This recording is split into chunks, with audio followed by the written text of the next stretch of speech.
Nuggets? Care? Say hi, vlog. We're gonna do a vlog.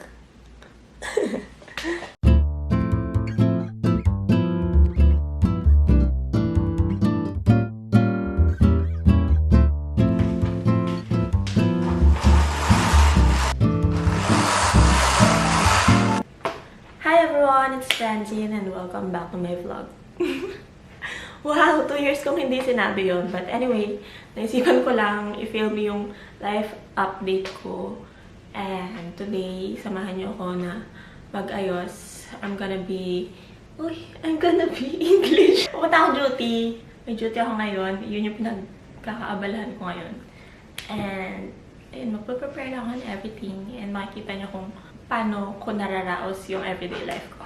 So, ayan, first thing in the morning, ang ginagawa ko is magsaing talaga kasi kailangan ko to for my baon. Nagbabaon ako sa hospital kasi medyo pricey yung mga pagkain dun. Tapos pag pa-deliver naman, parang mas magastos, diba?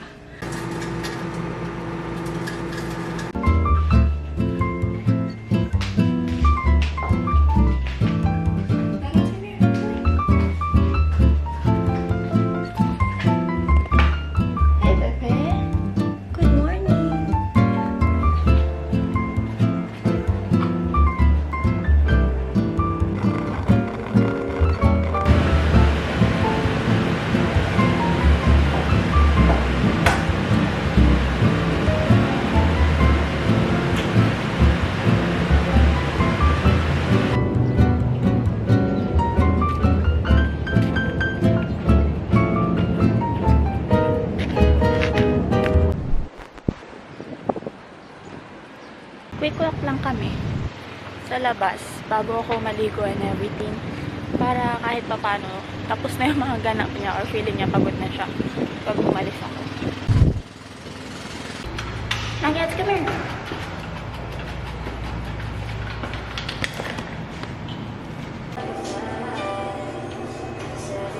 And ayun, nakaano na ako, uniform, tapos na ako mag-ayos.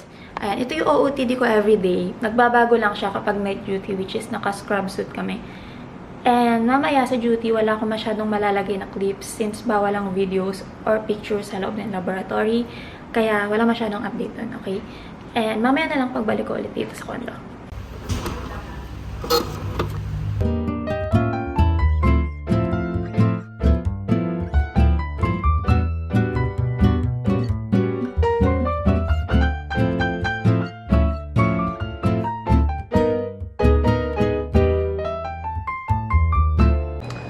Welcome to my last subject, which is gym. So, after duty, bago ako maligo talaga sa room, is nagpapapawis muna ulit ako para sulit naman yung ligo ko. Pero hindi to everyday ha. Depende lang sa mood kung kailan na ako sipagin.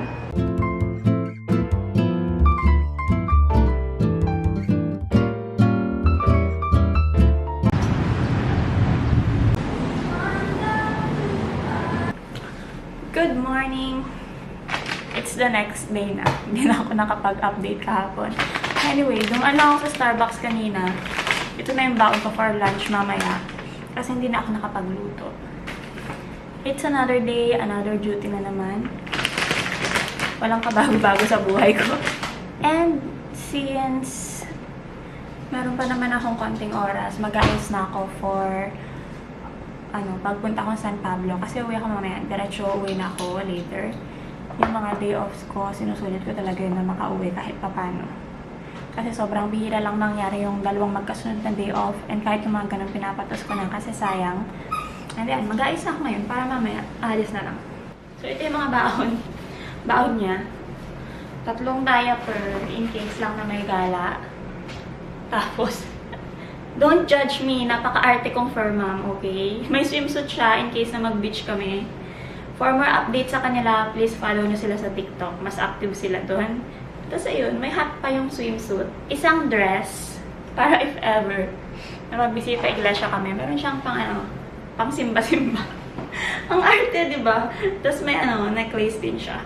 Ayan. Tapos, ito, dog food niya, kasya na sa kanya to kasi mahina siya kumain. And since adult na din naman siya, hindi na niya kailangan kumain ng 3 times a day. For my makeup bag, ang dadalhin ko lang is travel size na sunscreen from Anisa or Anessa, kung ano man yun. Tapos, since saglit lang naman ako doon, sample na lang ng Dior yung dadalhin ko for my skincare. Meron siyang serum and correcting cream, ganun. Contact lens and solution. Ito, bagong bukas lang to na ano, sponge. Blending sponge. Makeup sponge. Basta ayun. Nalimutan ko na yung tawag. Tapos, pangkilay from Maybelline and Spoolie. Travel size na Jo Malone for my perfume. Dior na concealer. Dior lip glow. And sa Dior na lipstick. Ayan lang yung shade niya. Sobrang cute. Get ready with me na color corrector. Yung ano to.